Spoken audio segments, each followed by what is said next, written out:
Boss, may mumu ba dyan? Wala, pero wala pa ako nararamdaman. Sabi nila maraming mumu. Sir. Sabi ng nanang ko, sa Maynila daw, maraming mumu. Yung mga basher daw, mukhang mumu.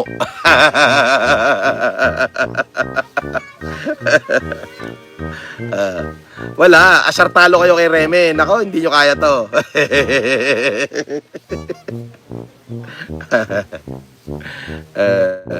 Sabi ni Seongji Park, boss, asan daw yung wheelchair ni Nico David? Oh, ba't di siya bumili? Ba't sa akin pa siya manghihingi?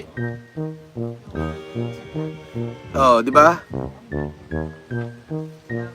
Yung mga basher natin, basher lang yan. Oo.